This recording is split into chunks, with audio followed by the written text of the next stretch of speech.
శాంతి.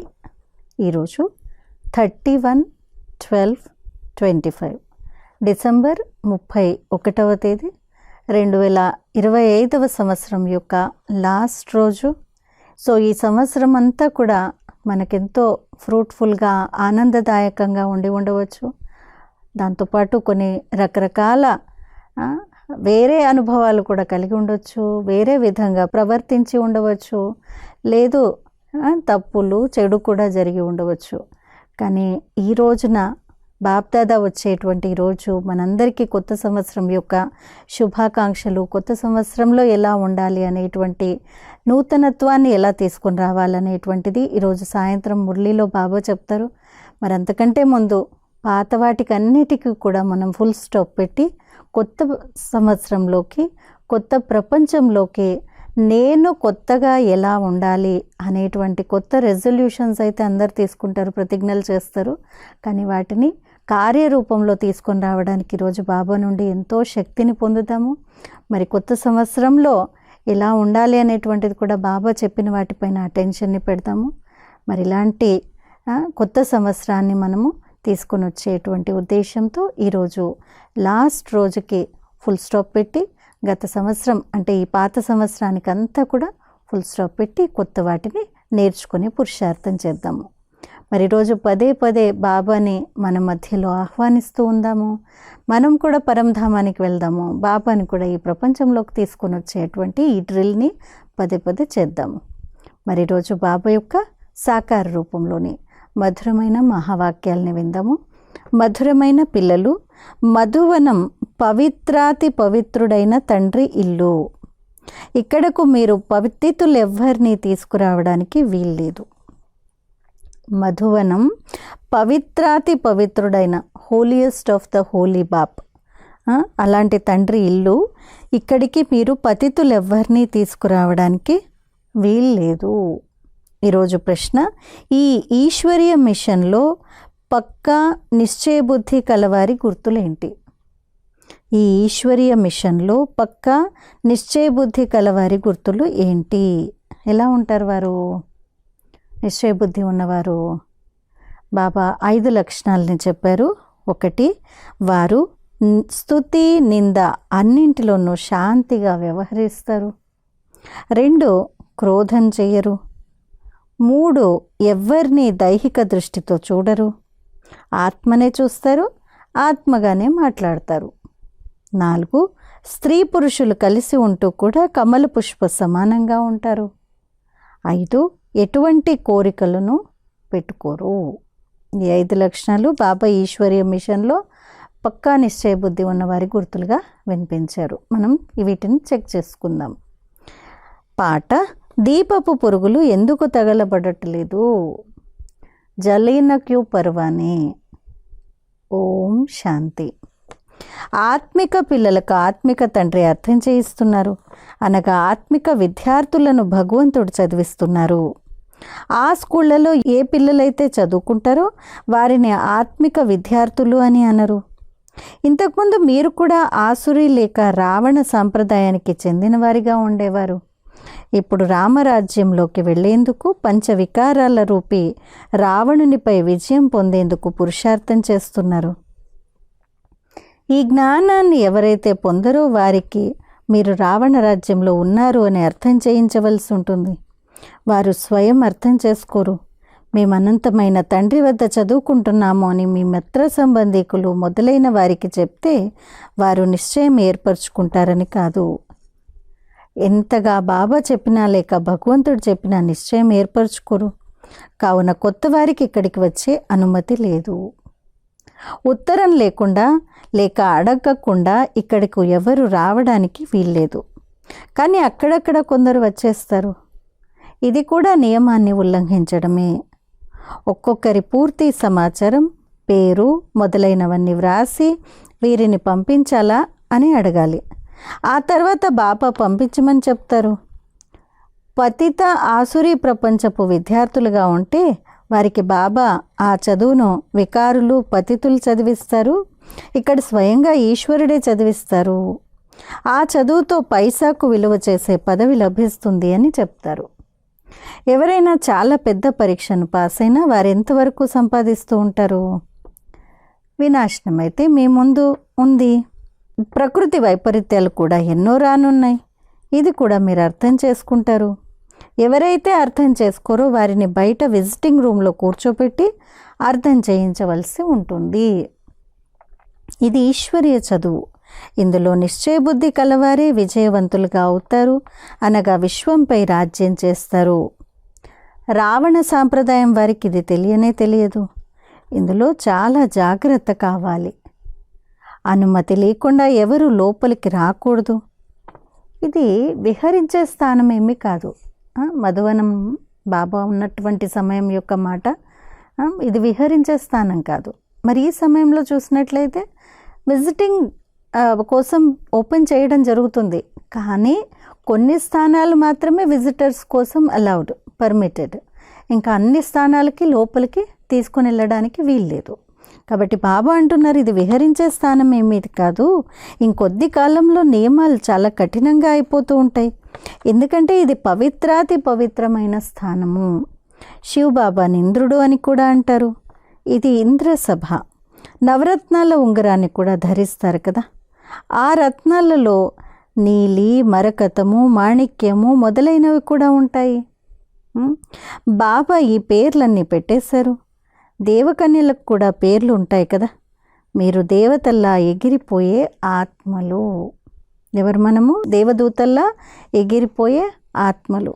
మీ వర్ణనయే ఉంది, కానీ ఆసురీ సాంప్రదాయం వారు ఈ విషయాలను ఏమాత్రము అర్థం చేసుకోరు. ఉంగరంలో రత్నాన్ని పొదిగే సమయంలో అందులో ఒక దానిలో గోమేదకం ఉంటే ఇంకొక దానిలో నీలి, పేరూజు ఉంటాయి. ఒకదానికి 1000 రూపాయలు ఖరీదుంటే ఇంకొక దానికి 10 నుంచి 20 రూపాయలే ఉంటుంది. పిల్లల్లో కూడా నెంబర్ వారీగా ఉన్నారు. కొందరైతే చదువుకొని అధిపతులుగా అయిపోతారు, కానీ మరికొందరు చదువుకొని దాసదాసీలుగా అయిపోతారు. రాజధాని స్థాపన జరుగుతుంది కదా, కావున బాబా కూర్చొని చదివిస్తారు. ఇంద్రుడు అని కూడా వీరిని అంటారు. ఇది జ్ఞాన వర్షము. జ్ఞానాన్ని ఒక్క తండ్రి తప్ప ఇంకెవ్వరూ ఇవ్వలేరు. మీ లక్ష్యమే ఇది. ఈశ్వరుడు చదివిస్తారు అన్న నిశ్చయం ఏర్పడినట్లయితే వారు ఆ చదువును వదలరు. ఎవరైతే రాతి బుద్ధి కలవారిగా ఉంటారో వారికి ఎప్పుడు బాణం తగలదు. నడుస్తూ నడుస్తూ మళ్ళీ పడిపోతారు. పంచవికారాలు అర్ధకల్పపు శత్రువులు. దేహాభిమానంలోకి వచ్చి దెబ్బ వేసేస్తారు. మళ్ళీ అర్ధకల్పం వింటారు, గానం చేస్తారు, పారిపోతారు. మాయ చాలా శక్తివంతమైంది. ఒక్క దెబ్బతో పడేస్తుంది. మేము ఎప్పుడు పడము అని భావిస్తారు, అయినా మాయ దెబ్బ వేసేస్తుంది. ఇక్కడ భార్యాభర్తలు ఇరువురిని కూడా పవిత్రంగా చేయడం జరుగుతుంది. దీన్ని ఈశ్వరుడు తప్ప ఇంకెవ్వరూ చేయలేరు. ఇది ఈశ్వరీయ మిషన్. తండ్రిని నావికుడు అని కూడా అంటారు. మీరు నావలు. నావికుడు అందరి నావలను ఆవలి తీరానికి తీసుకువెళ్ళేందుకు వస్తారు. సత్యపు నావ డోలాయమానం అవుతుంది, కానీ అది మునగదు అని అంటారు. సత్యపు నావ కదులుతుంది, ఊగుతుంది, కానీ మునగదు అని అంటారు. సచ్కి నావ్ హిలేగి డొలేగి లేకిన్ డూబేగి నహి అని అంటారు కదా. ఎన్ని లెక్కలేనన్ని మఠాలు, ఆశ్రమాలు ఉన్నాయి. జ్ఞానము మరియు భక్తి మధ్య యుద్ధం జరుగుతుంది. అప్పుడప్పుడు భక్తి విజయం కూడా జరుగుతుంది. చివరికి జ్ఞానం విజయమే జరుగుతుంది. భక్తి వైపు చూడండి, ఎంత పెద్ద యోధులు ఉన్నారు. జ్ఞానం వైపు కూడా పెద్ద పెద్ద యోధులు ఎందరో ఉన్నారు. అర్జునుడు, భీముడు మొదలైన పేర్లను పెట్టారు. ఇవన్నీ కథలుగా తయారు చేశారు. నిజానికి ఆ గాయనమంతా మీదే. ఇప్పుడు మీ హీరోయిన్ పాత్ర అభినయించబడుతోంది. ఈ సమయంలోనే యుద్ధం జరుగుతుంది. ఈ విషయాలను ఏమాత్రము అర్థం చేసుకుని వారు మీలో కూడా ఎందరో ఉన్నారు.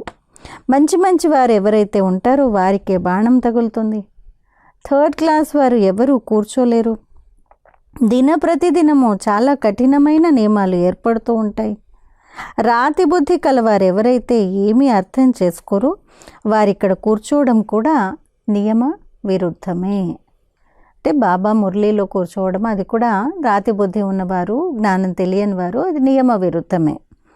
ఈ హాల్ పవిత్రాతి పవిత్రమైంది. బాబాకి ఎక్కడైతే భోగ్ పెడతామో, బాబా ఎక్కడైతే అవతరిస్తారో, ఎక్కడైతే బాబా మురళి చెప్పడం జరుగుతుందో, బ్రాహ్మణుల యోగా శక్తి అనేటువంటిది ఎక్కడైతే జమ అయి ఉంటుందో అది పవిత్రాతి పవిత్రమైన హాల్. పోప్ను పవిత్రుడు అని అంటారు, హిజ్ హోలీనెస్ అని అంటారు కదా. వీరందరి కళ్యాణాన్ని నేను చెయ్యాలి అని బాబా అంటారు. వీరంతా వినాశనం అయిపోయేవారే, ఇది కూడా అందరూ అర్థం చేసుకోలేరు. వింటారు కానీ ఒక చెవితో విని ఇంకొక చెవితో తీసేస్తారు. ఏమీ ధారణ చెయ్యరు, చేయించరు. ఇటువంటి మూగవారు చెవిటివారు కూడా ఎందరో ఉన్నారు. చెడు వినకండి అని బాబా అంటారు. వారు అందుకు బదులుగా కోతి చిత్రాన్ని చూపిస్తారు. గాంధీ యొక్క 3 కోతుల బొమ్మల్ని చూపిస్తారు కదా, చెడు వినకు, చెడు చూడకు, చెడు మాట్లాడకు అని. కానీ ఇది మనుషులను గుర్చే చెప్పబడుతుంది. మనుషులు ఈ సమయంలో కోతుల కన్నా హీనంగా ఉన్నారు. నారదుని కథను కూడా తయారు చేశారు. నీవు నీ ముఖాన్ని చూసుకో, పంచవికారాలు లోపల ఉన్నాయేమో పరిశీలించుకో అని అతడికి చెప్పారు. సాక్షాత్కారం జరిగినట్లుగా అవుతుంది. హనుమంతునికి కూడా సాక్షాత్కారం జరుగుతుంది కదా. ఇది కల్పకల్పము జరుగుతుంది అని బాబా అంటారు. సత్యుగంలో ఈ విషయాలేవి ఉండవు. ఈ పాత ప్రపంచమే అంతమైపోతుంది. పక్కా నిశ్చయబుద్ధి కలవారు ఎవరైతే ఉంటారో వారు కల్పపూర్వం కూడా మేము ఈ రాజ్యం చేశాము అని భావిస్తారు. పిల్లలు ఇప్పుడు దైవీ గుణాలను ధారణ చెయ్యండి అని బాబా అంటారు. ఎటువంటి నియమ విరుద్ధమైన పనులు చేయకండి. స్తుతి, నింద అన్నింటిలోనూ శాంతిని ధారణ చెయ్యాలి. క్రోధం రాకూడదు. మీరెంత ఉన్నతమైన విద్యార్థులు. మిమ్మల్ని స్వయంగా భగవంతుడైన తండ్రి చదివిస్తున్నారు. వారు స్వయంగా చదివిస్తున్నారు. అయినా ఎంతమంది పిల్లలు మర్చిపోతున్నారు. ఎందుకంటే ఇది సాధారణమైన తనువు కదా. అందుకనే బ్రహ్మబాబాలో శివబాబా వస్తారని మర్చిపోతారు. మీరు దేహదారిని చూడటం ద్వారా అంత ఉన్నతంగా అవ్వలేరు. ఆత్మను చూడండి. ఆత్మ ఒకటి బ్రుకుటి మధ్యలో ఉంటుంది. ఆత్మయే విని భుజం ఊపుతుంది. ఎల్లప్పుడూ ఆత్మతోనే మాట్లాడండి. ఆత్మ అయిన మీరు ఈ శరీర రూపీ ఆసనంపై కూర్చున్నారు. మీరు తమో ప్రధానంగా ఉండేవారు, ఇప్పుడు సతో ప్రధానంగా అవ్వండి. స్వయాన్ని ఆత్మగా భావిస్తూ తండ్రిని స్మృతి చేయడం ద్వారా దేహ భావం తొలగిపోతుంది. అర్ధకల్పపు దేహాభిమానం ఉంది. ఈ సమయంలో అందరూ దేహాభిమానులుగా ఉన్నారు. ఇప్పుడు దేహీ అభిమానులుగా అవ్వండి అని తండ్రి అంటారు. ఆత్మయే అన్నీ ధారణ చేస్తుంది. తినడం, త్రాగడం అన్నీ ఆత్మయే చేస్తుంది. తండ్రిని అభోక్త అని అంటారు. తాను నిరాకారుడు. ఈ శరీరధారి అన్నీ చేస్తాడు, కానీ వారు ఏమీ తినరు, తాగరు. ఎవరు? శివబాబా. ఎందుకు? వారు అభోక్త. దీనిని వారు కాపీ చేస్తారు. మనుషులను ఎంతగా మోసగిస్తారు. మీ బుద్ధిలో ఇప్పుడు మొత్తం జ్ఞానం అంతా ఉంది. కల్పపూర్వం ఎవరైతే అర్థం చేసుకున్నారో వారే అర్థం చేసుకుంటారు. నేను కల్పకల్పము వచ్చి మిమ్మల్ని చదివిస్తాను మరియు సాక్షిగా చూస్తాను అని తండ్రి అంటారు. నంబర్ వారీగా పురుషార్థానుసారంగా ఏదైతే చదువుకున్నారో అదే చదువుకుంటారు. అందుకు సమయం పడుతుంది. కలియుగానికి ఇంకా 40,000 సంవత్సరాలు మిగిలి ఉన్నాయని అంటారు. మరి ఘోర అంధకారంలో ఉన్నట్లే కదా. దీన్ని అజ్ఞాన అంధకారము అని అంటారు. భక్తి మార్గము మరియు జ్ఞాన మార్గానికి ఎంతగా రాత్రికి పగటికి ఉన్నంత తేడా ఉంది. ఇవి కూడా అర్థం చేసుకోవాల్సిన విషయాలే. పిల్లలు చాలా సంతోషంలో మునిగి తేలుతూ ఉండాలి. అన్నీ ఉన్నాయి, ఎటువంటి కోరిక లేదు. కల్పపూర్వం వలె మా కోరికలన్నీ పూర్తవుతాయని మీకు తెలుసు. కావుననే కడుపు నిండి ఉంటుంది. ఎవరికైతే జ్ఞానం ఉండదో వారి కడుపు నిండి ఉండదు. సంతోషం వంటి మందే లేదు అని అంటారు. జన్మ జన్మాంతరాల రాజ్యం లభిస్తుంది. దాసదాసీలుగా అయ్యే వారికి అంతటి సంతోషం ఉండదు. పూర్తి మహావీరులుగా అవ్వాలి. మాయ కదిలించజాలకూడదు. మీ కళ్ళను చాలా జాగ్రత్తగా ఉంచుకోవాలి. అశుద్ధ దృష్టి ఉండకూడదు. స్త్రీని చూస్తే చలించిపోతారు. అరే, మీరు సోదరి సోదరులు, కుమారి కుమారులు కదా, మరి కర్మేంద్రియాలు ఎందుకు చంచలమవుతున్నాయి? పెద్ద పెద్ద లక్షాధికారులను, కోటీశ్వరులను కూడా మాయ అంతం చేసేస్తుంది. అలాగే పేదవారిని కూడా మాయ పూర్తిగా హతమార్చేస్తుంది. అప్పుడు మళ్ళీ వచ్చి, బాబా మేము దెబ్బతిన్నాము అని అంటారు. అరే 10 సంవత్సరాల తర్వాత కూడా ఓడిపోయావా? ఇప్పుడు మళ్ళీ పాతాళంలో పడిపోయావు. వారి స్థితి ఎలా ఉందో లోపల అర్థం చేసుకుంటారు. కొందరు చాలా మంచి సేవను చేస్తారు. కన్యలు కూడా భీష్మ పితామహులు మొదలైన వారికి బాణాలు వేస్తారు కదా. గీతలో ఎంతో కొంత ఉంది. ఇది భగవాను వాచ. కృష్ణ భగవానుడు గీతను వినిపించినట్లయితే మరి నేను ఎవరినో, ఎలా ఉంటానో అలా ఏ ఒక్కరో తెలుసుకుంటారు అని ఎందుకంటారు? కృష్ణుడు ఇక్కడ ఉంటే ఏం చేసేస్తారో తెలియదు. కృష్ణుని శరీరం సత్యుగంలోనే ఉంటుంది. కృష్ణుని అనేక జన్మల అంతిమ శరీరంలో ప్రవేశిస్తానని వారికి తెలియదు. కృష్ణుడు ఉంటే అతడి ముందుకు అందరూ పరిగెత్తుకుంటూ వస్తారు. పోప్ మొదలైన వారు వస్తే ఎంత గుంపులు గుంపులుగా పోగవుతారు. ఈ సమయంలో అందరూ పతితులుగా, తమో ప్రధానులుగానే ఉన్నారని మనుషులు అర్థం చేసుకోరు. హే పతిత పవన రా అని కూడా పిలుస్తారు. కానీ వారు పతితులుగా ఉన్నారని అర్థం చేసుకోరు. తండ్రి పిల్లలకు ఎంతో బాగా అర్థం చేయిస్తారు. బాబా బుద్ధి అన్ని సెంటర్లలో ఉన్న అనన్యులైన పిల్లల వైపుకు వెళ్ళిపోతుంది. ఎక్కువ అనన్యులైన పిల్లలు ఇక్కడికి వస్తే అప్పుడు ఇక్కడ చూస్తారు, లేకపోతే బయట ఉన్న పిల్లలను స్మృతి చేయవలసి వస్తుంది. వారి ముందు జ్ఞాన నాట్యం చేస్తారు. ఎక్కువ మంది జ్ఞాని ఆత్మలు ఉన్నట్లయితే ఎంతో ఆనందం కూడా కలుగుతుంది. పిల్లలపై ఎన్ని అత్యాచారాలు జరుగుతూ ఉంటాయి. కల్పకల్పము ఎంతో సహించవలసి ఉంటుంది. జ్ఞానంలోకి రావడం ద్వారా మళ్ళీ భక్తి కూడా తొలగిపోతుంది. ఇంట్లో మందిరం ఉంటే స్త్రీ పురుషులు ఇరువురు భక్తి చేస్తారు. స్త్రీకి జ్ఞాన బాణం తగిలితే తాను భక్తి వదిలేస్తే ఎంత హంగామా జరుగుతుంది. వికారాల్లో కూడా వెళ్లకుండా, శాస్త్రాలు మొదలైనవి కూడా చదవకుండా ఉంటే గొడవ జరుగుతుంది కదా. ఇందులో విఘ్నాలు ఎన్నో వస్తాయి. ఇలా ఇతర సత్సంగాల్లోకి వెళ్తే ఎవరూ అవరోధించరు. ఇక్కడ ఉండేది పవిత్రత విషయము. పురుషులు ఉండలేకపోతే అడవుల్లోకి వెళ్ళిపోతారు. మరి స్త్రీలు ఎక్కడికి వెళ్ళాలి? స్త్రీలే నరకద్వారాలు అని వారు భావిస్తారు. కానీ వీరు స్వర్గద్వారాలు అని తండ్రి అంటారు. స్త్రీలు స్వర్గద్వారాలని బాబా అంటారు. పిల్లలైన మీరిప్పుడు స్వర్గ స్థాపనను చేస్తున్నారు. ఇంతకుముందు నరకద్వారం ఉండేది, ఇప్పుడు స్వర్గ స్థాపన జరుగుతుంది. సత్యుగం స్వర్గద్వారము, కలియుగం నరకద్వారము. ఇది అర్థం చేసుకోవాల్సిన విషయము. పిల్లలైన మీరు కూడా నంబర్ వారీగా పురుషార్థానుసారంగానే అర్థం చేసుకుంటారు. పవిత్రంగా కూడా ఉంటారు. కానీ జ్ఞానధారణ నంబర్ వారీగానే జరుగుతుంది. మీరు అక్కడి నుండి బయటపడి ఇక్కడికి వచ్చి కూర్చున్నారు. కానీ ఇప్పుడైతే గృహస్థ వ్యవహారంలో ఉండాలి అని అర్థం చేయించబడుతుంది. వారికి ఇబ్బంది కలుగుతుంది. ఇక్కడ ఉండేవారికి ఎటువంటి కష్టమూ లేదు.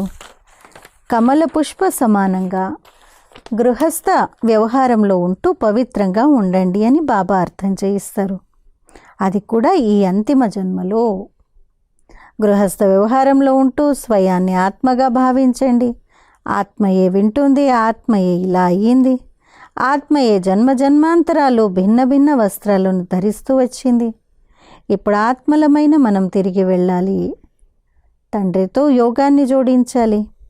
ముఖ్యమైన విషయం ఇదే. నేను ఆత్మలతో మాట్లాడతాను. ఆత్మ బ్రుకుటి మధ్యలో ఉంటుంది. ఈ ఇంద్రియాల ద్వారా వింటుంది.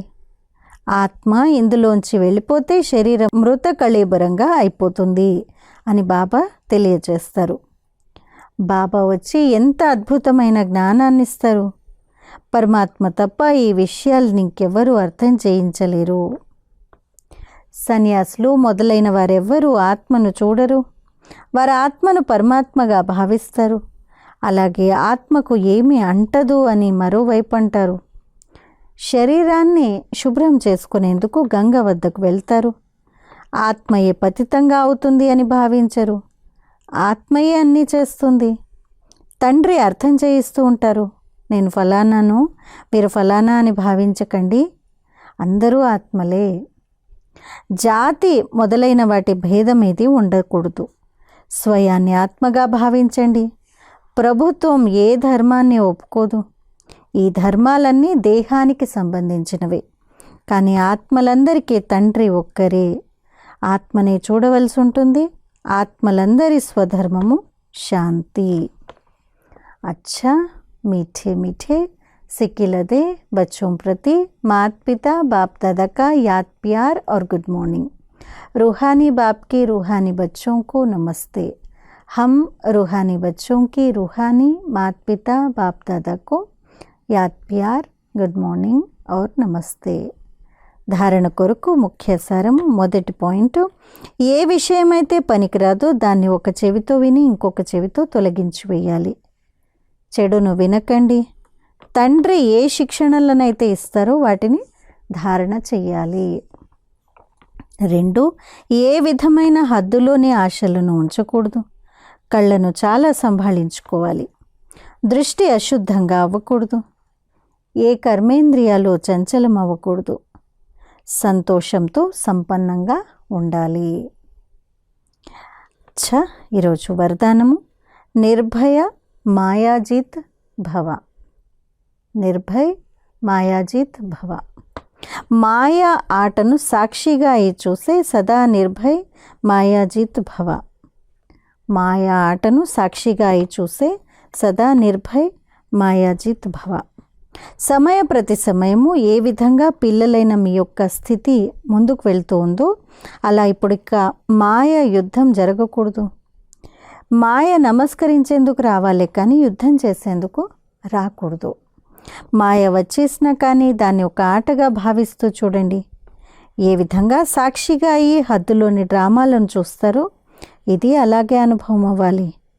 మాయ యొక్క ఎటువంటి వికరాళ రూపం కనిపించినా మీరు దాన్ని ఒక బొమ్మగా మరియు ఆటగా భావిస్తూ చూసినట్లయితే ఎంతో ఆనందం కలుగుతుంది. అప్పుడు దాన్ని చూసి భయపడరు లేక వ్యాకులత చెందరు. ఏ పిల్లలైతే సదా కిలాడీలుగా అయి సాక్షిగా అయి మాయ యొక్క ఆటను చూస్తారో వారు సదా నిర్భయులుగా లేక మాయాజితులుగా అయిపోతారు.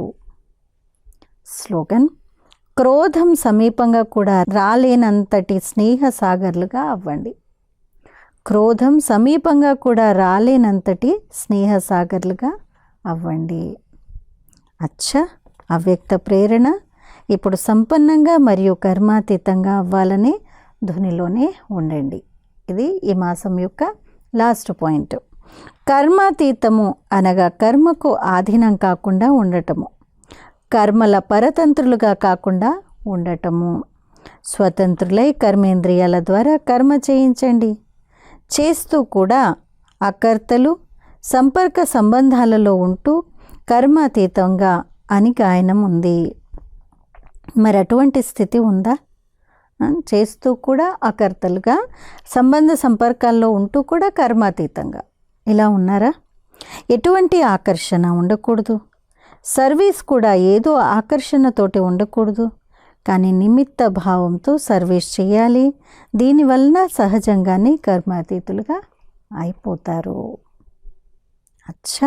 ఇలా అవ్వడానికి ఈరోజంతా మనం ప్రయాస చేద్దాము. మరి పదే పదే దీంట్లో బాబా నుండి శక్తిని తీసుకుని బాబాని ఆహ్వానిస్తూ కొత్త సంవత్సరంలోకి అడుగు పెడదాము. ఓం శాంతి.